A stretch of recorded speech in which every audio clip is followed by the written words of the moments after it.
On poursuit avec la Chine où des accords sont donc attendus ces prochaines heures pour plusieurs entreprises françaises.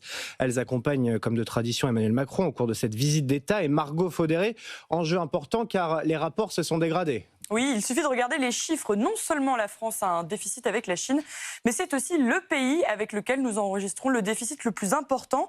Il a atteint 47 milliards d'euros en 2024 et c'est un chiffre qui a doublé en l'espace de 10 ans seulement. Un déficit commercial qui se creuse, Margot, mais qui a changé de nature. Effectivement, rappelez-vous, il y a quelques années, on disait que la Chine était l'atelier du monde. Le pays nous vendait surtout des biens manufacturés, des produits textiles aussi. Eh bien aujourd'hui, Pékin a réussi à remonter la chaîne de valeur avec une présence dans des secteurs à forte valeur ajoutée. Il y a les ordinateurs, quasiment 7 milliards d'euros d'importation en France. Il y a aussi les voitures électriques, les panneaux solaires, le spatial et même la recherche médicale où les Français sont pourtant historiquement très bien représentés. Et puis derrière ce chiffre, il faut aussi rappeler que les relations entre nos deux pays se sont beaucoup tendues ces dernières années avec de nombreux objets de contentieux. Il y a les questions de droits de douane évidemment, mais aussi les enquêtes anti-dumping.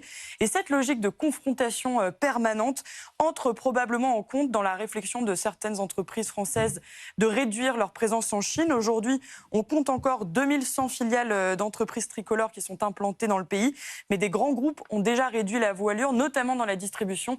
C'est le cas de Carrefour, mais aussi d'Auchan. Merci beaucoup, Margot Faudéré.